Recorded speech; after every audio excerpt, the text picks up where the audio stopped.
Is your team struggling with the Vault of Glass and beating Atheon, or are you taking some friends in for a Sherpa so you can get that sweet new emblem and you're like, hey, I want to have some help so my pals aren't completely clueless? If these are you, this video should be helpful. This is going to be like my tips and tricks for things that make Atheon a little bit easier. I'm kind of try to explain the encounter, but mostly trying to focus on the things that I found to be particularly helpful, just kind of like things to know when you're doing this. So if you do enjoy the video, make sure you guys subscribe to my channel as well as like the video and comment down below. Hey, what's up, y'all? This is Church of Caboose and welcome back to my corner of the internet. This video, like I said, is be all about Atheon, so that's going to be this whole gist. So the first things you guys should probably know are things like weapons and loadouts, because it's a little bit weird compared to things we're used to. In the past, we're used to stuff like double slugs, and now we got like some range going on. If you did Vault of Glass before, the best spot was to be on the floaty island, and now there's other things. So like, what the heck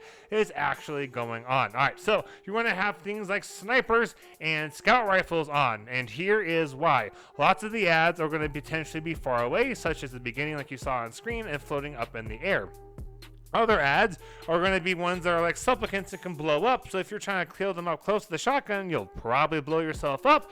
And then we got these oracles that we have to shoot, which, by the way, are kind of far away. So stuff like a hand cannon and even a pulse rifle is not quite as helpful as something like a sniper rifle and a scout rifle. And then lastly, with Atheon, because of breach and clear, it works out really, really well to use a sniper rifle with anarchies, and then you can just ping them with that anarchy, hip fire away, or whatever it is you want to do with that sniper rifle, and just kind of keep going at it. And so that's just a really good thing, because breach and clear, you know, it's a debuff. So every shot basically is a crit shot as long as that breach and clear is procced. So those are kind of like the weapons you guys want to have. Xenophage works great, especially if you're like, hey, I think I might have to do more or less the oracles kind of by myself, or you just want to really make sure those oracles get blown into oblivion in one hit. Xenophage will work pretty well. Just be aware it's a little bit tougher to get off as much damage just because that reload takes a while, but hey, it's not impossible. Then some other stuff is going to be weapon or characters. So for the strats, I'm going to teach you guys warlocks with the well are basically a must-have.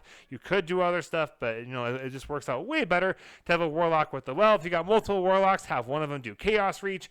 Titans do thunder crash with that Curus falling star exotic. If you don't have it, maybe just do hammers or something like a bubble, because it's a little bit dangerous to slam the boss unless you got that exotic.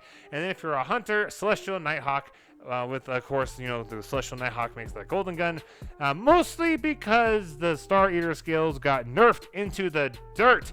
And so now Celestial is back to being really the only viable endgame PvE kind of exotic. So there you go. Those are the weapons: sniper rifle, scout rifle, xenophage, anarchy with breach and clear, and then of course the character loadouts: well, thunder crash, hammers, bubble, and golden gun, nighthawk, celestial. All right, so now let's go ahead and just kind of talk a little bit about what kind of happens in the encounter. Then I'll try to give you guys some things that should work pretty well as far as just staying alive goes. Alright, I'm going to try to talk you guys through how this boss fight goes. Just seems like it makes more sense to me to kind of explain like kind of what's happening as I'm doing it. This is the gameplay. I'm just kind of talking over it from a clear I had the other day. Just kind of seemed to make the most sense to me. So to kick this encounter off, everyone's going to rally up. Of course, we're like, hey, you ready? Yes, I'm ready. Alright, awesome. And then when everyone's good, you just shoot that box and it starts the encounter. Now, the first thing that's going to happen, besides Atheon spawning in, is you're going to have these little clusters of harpies, one on the left, one on the right, that are floating in the air. They're snipers that appear, and you want to kill all but one. You want to leave one of those harpies up on each side. The reason is because if you have one harpy, it prevents the other group from spawning in. If you kill all of them, then you have more snipers spawning in, and the less snipers you have up in the air, especially when you get to the damage phase, the easier it is to take advantage of wells and just to not die. And so it's just kind of like a little trick to make your lives a little bit easier, mostly during damage phase, but it's also fairly helpful if you're the group that is left behind in the boss room and the other three get pulled to either Mars or Venus. By the way, I don't care if it's future Venus or past Mars. Don't care. D1 veteran, like, it's Mars and Venus. It's just how it is. It's the only call outs I'm going with is Mars, Venus, or left and right. Then eventually you get pulled in. The Atheon opens up time streams, and boom, 3 teammates got pulled into Mars or Venus. Now the next thing that happens is if you stay in this boss room, you clear some ads, but you're going to be wanting to look and give Oracle callouts. Right here, I'm opening the gateway because our friends cannot come back in once they're done with oracles unless the gateway is open. Someone else is in this room calling out the order in which the oracles appear, and there are a bunch of ways you can do this. You could do things like left, middle, right, and then far left, far middle, far right. You could call out all 3 of these spawns. You could call out 2 of them to reduce the amount of information coming in, and the third one is just obviously that's the last one because it's the last one that appears. Or you could use a numbering system or any other system. The point is that I really think doing left, middle, right, far left, far middle, far right is really helpful, and I think maybe just giving 2 call outs instead of all 3 is also helpful. I was doing a run and it was kind of confusing for one guy when we were Sherpaing him to have 3 call outs, and so we just kind of went to 2, and that worked out pretty well. So if you feel like having 3 is too much information, do 2. Once you have destroyed 3 rounds of those 3 oracles, so 9 total, it is time for damage. So you just do exactly what we're doing on screen. You go to the stairs by the portal that the enemies that your teammates are getting pulled from. If you're getting pulled from Mars, then you go to the Mars side on left. If it's Venus, then you go to the Venus side on right. Put down a well, do as much damage as you can. Again, you want to have like a well Warlock, Chaos Reach, Breach and Clear, maybe even Nova Bomb, Celestial Nighthawk, stuff like that will be incredibly useful in getting a lot of damage done. As you see right there, we did 3/4 life in one run. This is one of my only 2 phases, and so this is partially why I'm using the footage, so that I can get through more things as well as be able to explain it to you within a reasonable amount of time.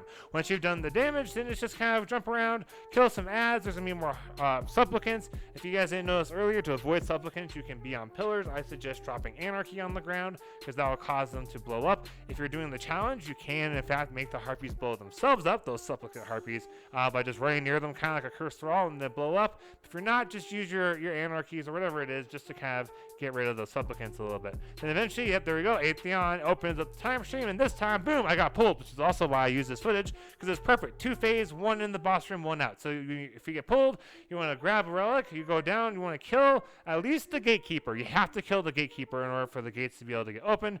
Then you run through and you get ready for relics. So you can do the relics from right here on the little floaty island. However, after this run, I know this at this point, I found it is way easier if you go all the way back against the wall. You can see there we got like Krytalik, I'm not able to actually read his full name, but that guy where he's all the way up against the wall, that's actually an easier spot to go to, especially for newer teams. Now the advantage of the floaty island is it's a little bit faster to get into that portal and go through for DPS, because once you break that last oracle, that starts a 30-second damage timer, and so the faster you can get through the portal, the better. But also, if you can't destroy the oracles, then you can't get the damage, so it's kind of a little bit of a trade-off, which is why those 3 inside, it's really important to do damage as soon as you can. And then you just kind of repeat this whole cycle. You saw the outside, you saw the inside, you saw a damage phase, and that's really how this works. Like, the tricks are really just go against that wall if you're getting pulled to Mars or Venus to do oracles, and then for in the actual zone, just maybe when you're doing in the Atheon's room, when you're doing the callouts, I highly suggest doing left, middle, right, and far left, far middle, far right, because everyone should know left and right and middle, and then far left is obviously the farthest away, so it just kind of makes a lot of logical sense to me.